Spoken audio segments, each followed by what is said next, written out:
বহা দেৱযানী দেৱযানী হে ভগৱান কি হ'ল আপোনাৰ কেনেকৈ দুখ পালে একো হোৱা নাই মোৰ সব ঠিকে আছে ঠিকে আছে মানে অংশুমান দা এখেতৰ এক্সিডেণ্ট হৈছে নেকি ঠিক এক্সিডেণ্ট নহয় আচলতে অৰ্ণৱ তুমি দেৱযানীক কৈ নিদিয়া কিয় তোমাৰ কি হ'ল তাই সাহসী ছোৱালী তুমি একো নুলুকুৱা মানে আৰু আপুনিতো থানালৈহে গৈছিল নে পুলিচে সি থানা গৈয়ে নাপালে ৰাস্তাতে মানে ৰাস্তাত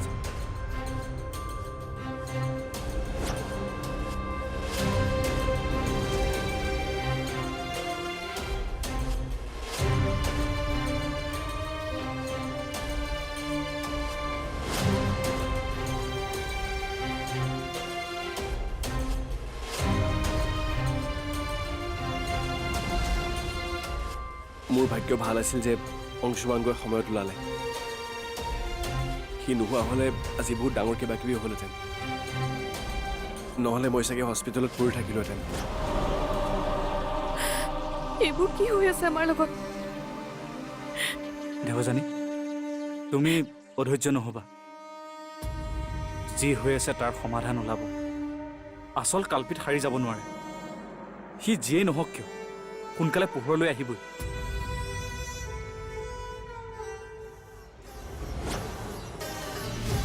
কি এইবোৰ কি কৈ আছ তই নহ'ল মানে কিয় নহ'ল মোক চব বুজাই ক মই তোক কৈছিলোঁ কি আৰু তই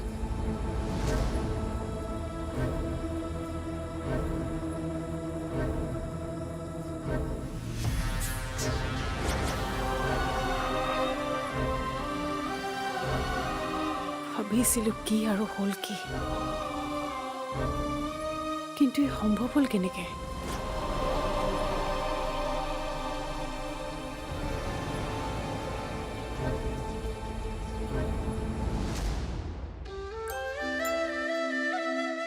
মই দিওঁ বুলি দিয়া নাই নহয় দেবুৰ নম্বৰটো তাই মোক জোৰ কৰিছিল কাৰণেহে দিছিলোঁ আৰু তাই মোক কৈছিলে তাই বোলে দেবুক কিবা কৰিব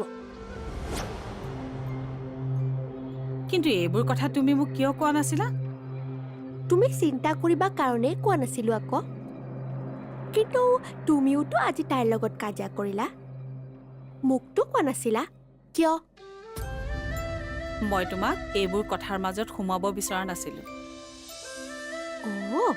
মানে তুমি মই চেম মা কিন্তু মই অভিদাক এইবোৰ কথা ক'বলৈ গৈছিলোঁ আৰু তেতিয়াই তাই মোক তোমাক কিবা কৰিম বুলি ভয় খুৱাই মোক বাহিৰলৈ লৈ যাব বিচাৰিছিল কিন্তু মই নগ'লো নহয় মা তুমি অভিদাক এতিয়াই ফোন কৰাচোন আৰু এইবোৰ চব কথা কৈ দিয়া নালাগে মিকু অভিক এতিয়া এইবোৰ কথা ক'ব নালাগে কিন্তু কিয় মা কিয়তো তুমি নালাগে জানিব মুঠতে তাক এতিয়া জনাব নালাগে ৰিয়াই দেৱযানীৰ নম্বৰ লৈছে যেতিয়া তাই নিশ্চয় তাই দেবুৰ লগত একো কৰিব নোৱাৰে কিবা কৰিলে মুখে কৰিব তোমাক কি কৰিব মোক খুব গালি পাৰিব আৰু খঙত জ্বলি পকি থাকিব মোৰ ওপৰত কিয় জানা কিয় তুমি মোক সঁচা কথাবোৰ কোৱাৰ কাৰণে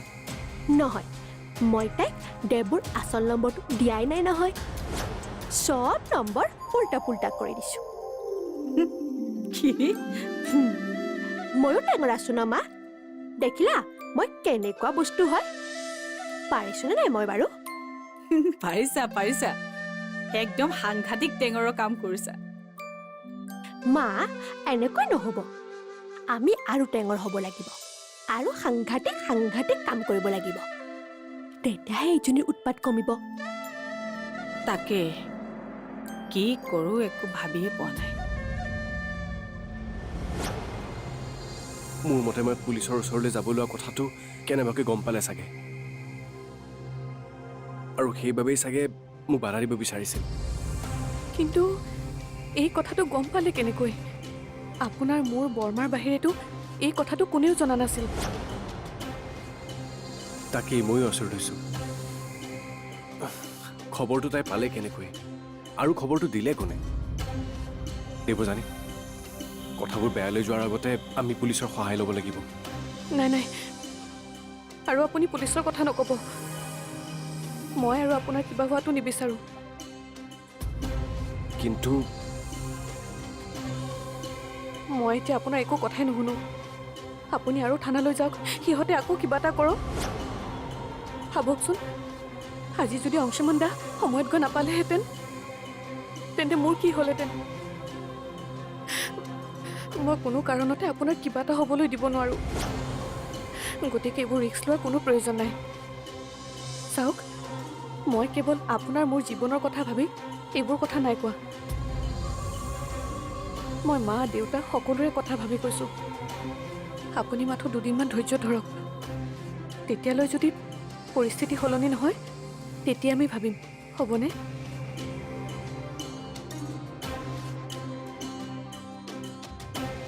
তাই মোক কৈছিলে তাই বোলে তাইৰ নিজৰ ঘৰলৈ যাব। মোৰ মতে তাই ঘৰলৈ যোৱা নাই, আন ক'ৰবালৈহে গৈছে। যলৈ যাই গৈ থাকক। তাইৰ লগত যেতিয়া আমাৰ কোনো সম্পৰ্কই নাই, তাইৰ কথা ইমানকৈ চিন্তা কৰি লাভ নাই। মই মাথো দেউতাৰ চকুকেইটা খোল খোৱালৈহে ৰৈ আছোঁ। মা, আমি নহ'লে বুঢ়াক ফোন কৰি আজি তাই কি কৰিলে চব কৈ দিওঁ নেকি?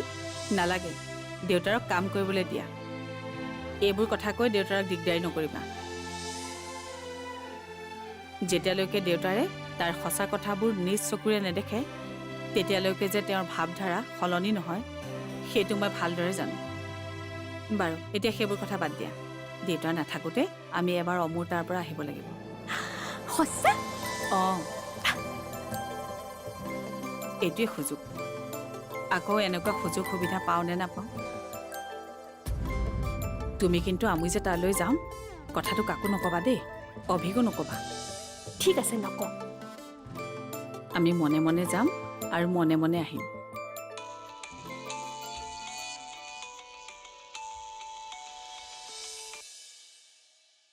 অঁ, অভি ক। মা, ভাত খালা নেকি? নাই, ৰান্ধি আছোঁ। তোলৈও ৰান্ধিম নেকি? নালাগে দিয়া। মোৰ আজি কিমান দেৰি হ'ব একো ঠিক নাই। এতিয়ালৈকে মেইন মানুহজন অহাই নাই। ঠিক আছে, অহাৰ আগতে ফোন কৰিবি। ৰাখোঁ। মা, এই ঘূৰি আহিল নেকি? মোক তই সেইবোৰ নুসুধিবি। তই তাইকে ফোন কৰি সোধ। তাই ক'ত, কিয় গৈছে, কেতিয়া আহিব, তাইহে জানিব। মই নাজানো। তাই মাকৰ ঘৰলৈ গৈছে। তাই ক'লে আৰু তই সঁচা বুলি ভাবি ল'লি? ভাবি থাক।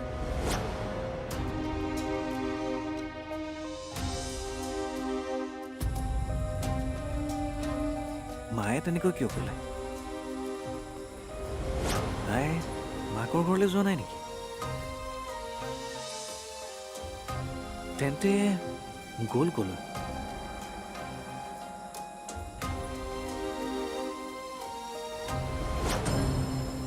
সি যে এই কথাবোৰ লৈ বহি বহি চিন্তা কৰি আছে, তাৰ কথাবোৰ শুনিলেই গম পোৱা যায়। আচলতে সি তাৰ নিজৰ বাবে চিন্তা কৰা নাই, সি তোমাৰ বাবে আৰু তাৰ ঘৰখনৰ বাবেহে চিন্তা কৰিছে। কথাটো ময়ো গম পাইছোঁ বৰমা। গম পাইছা যেতিয়া তাৰ চিন্তাবোৰ তুমি দূৰ কৰা। সাহস দিব লাগিব তুমি। মই জানো তুমি পাৰিবা। বৰমা, মোৰ যে এখেতক কামলৈ উলিয়াই পঠিয়াবলৈ ভয়ে লাগিছে। কিন্তু নগ'লেওতো নহ'ব। সম্পূৰ্ণ ভাল হোৱাৰ পিছতো যাবই লাগিব। এটা কথা দেৱযানী, তুমি অকল তাৰ কথা ভাবিলে নহ'ব, তুমি তোমাৰ নিজৰ কথাও ভাবিব লাগিব। তুমিওতো কামলৈ যাব লাগিব। মুঠৰ ওপৰত তোমালোক অনবৰতে সতৰ্ক হৈ থাকিব লাগিব। সতৰ্ক হ'বই লাগিব বৰমা। মোৰ ভাবিয়ে আচৰিত লাগে, এজনী মহিলাই নিজৰ প্ৰতিশোধ পূৰাবৰ বাবে এনেকুৱা কামো কৰিব পাৰেনে? দেৱযানী, কেনেবাকৈ এই কামটো তাই নকৰি আন কোনোবাই কৰিব পাৰে নেকি বাৰু? আন কোনোবাই? অঁ,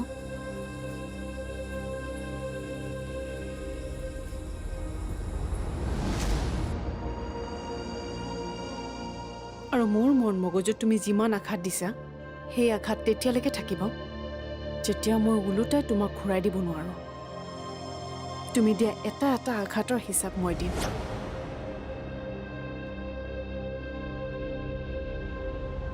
তুমি মোক ধমকি দিছিলা নহয় এতিয়া গম পাবা এই ধমকিৰ পৰিণাম কিমান ভয়ংকৰ হ'ব পাৰে তুমি মাথো চাই যোৱা মই যে ৰিয়াক লগ কৰি তাইক বহুত কিবা কিবি কথা শুনালোঁ সেই কথাটো দেৱযানীয়ে নাজানে কাৰণ তাই মোক তেনেকুৱা নকৰিবলৈ কৈছিল কিন্তু মই নিজকে ৰখাব নোৱাৰিলোঁ আৰু এই কথাটো ৰিয়াৰ সহ্য নহ'ল আৰু সেইবাবে তাই ভাড়াতীয়া গুণ্ডা লগাই মোক আক্ৰমণ কৰা নাই আচল কাৰণ সেইটোৱেই কি কৰোঁ দেৱযানীক সঁচা কথাবোৰ কৈ দিওঁ নেকি নে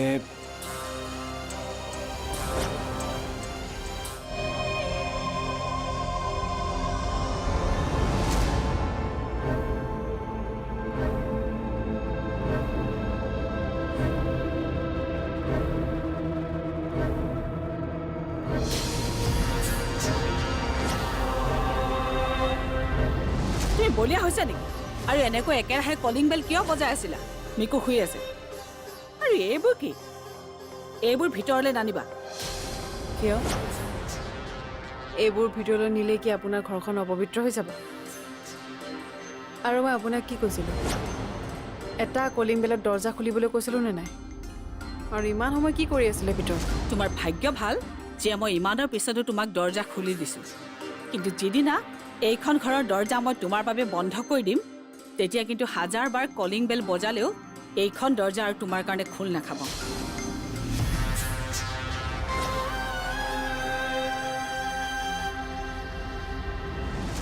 মিছেছ বৰুৱা সপোন দেখাটো ভাল আৰু সপোন ৰচিও ভাল লাগে আৰু সপোনবোৰ যেতিয়া সঁচা হয় তেতিয়াতো ক'বই নালাগে কিন্তু আপুনি যিবোৰ সপোন ৰচি আছে সেইবোৰ দেখিয়ে ভাল লাগে কিন্তু বাস্তৱত সেয়া কেতিয়াও সম্ভৱ নহয় গতিকে মোৰ সন্মুখত নিজকে চাৰেণ্ডাৰ কৰক যিদৰে আপোনাৰ স্বামী কৰিছে আৰু তেহে জীয়াই থাকিব পাৰিব তুমি যে বাৰে বাৰে মৃত্যুৰ ভাবুকি দি থাকা তুমি আচলতে হত্যাকাৰী নেকি আজিলৈকে কেইটা হত্যা কৰিলা মই হত্যা কিয় কৰিম মোৰ সৈতে যিয়ে যুঁজি ল'ব তাৰ মৃত্যু এনেও অনিবাৰ্য মই মাৰিব নালাগে সময় মাৰিব সময় তুমি সময়ক চিনিয়ে পোৱা নাই কিন্তু মই তোমাক চিনি পাই গ'লো কালিলৈকে ভবা নাছিলোঁ তুমি ইমান অভদ্ৰ বুলি কিন্তু আজি ভদ্ৰতাৰ সীমা চেৰাই গ'লা ওঠত চিগাৰেট আৰু গাত মদৰ গোন্ধ তাকো মোৰ ঘৰত মোৰ সন্মুখত তোমাৰ এইবোৰ কৰিবলৈ লাজ নালাগিল মোক অশান্তি দিবলৈ গৈ তুমি নিজেই নিজৰ চৰিত্ৰ উদঙাই দিছা আচলতে তুমি কি মই মিছেছ বৰুৱা আপুনি মোৰ চৰিত্ৰত ধৰি কথা নক'ব এইখন ঘৰৰ এতিয়া মই ৰাণী আৰু ৰাণীক সন্মান কৰি চলিব নহ'লে তিল তিলকৈ মৃত্যুৰ ক্ষণ গণিব লাগিব আৰু মই যেতিয়ালৈকে জীয়াই আছোঁ এইখন ঘৰতে থাকিম আৰু এজন এজনকৈ প্ৰত্যেককে শেষ কৰি যাম এদিন বৰুৱা পৰিয়ালৰ ফটোহে ইয়াত ওলমি থাকিব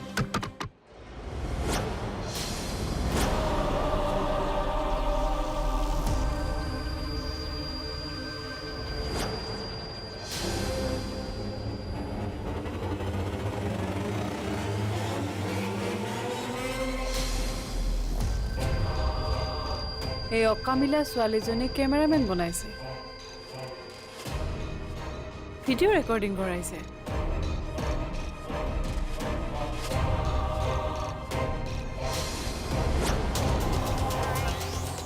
ৰিয়া ৰিয়া কি কৰা ৰিয়া ৰিয়া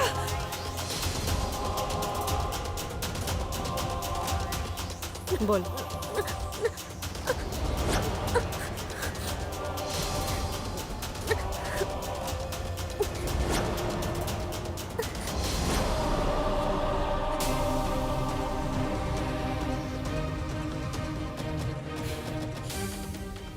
তোৰ ইমান সাহস তই মোৰ ভিডিঅ' ৰেকৰ্ড কৰ দে ভালে ভালে মোবাইলটো দে নিদো চা মোক জোৰ দিবলৈ বাধ্য নকৰা দে দে দিয়া তুমি মোৰ মোবাইল নুচুবা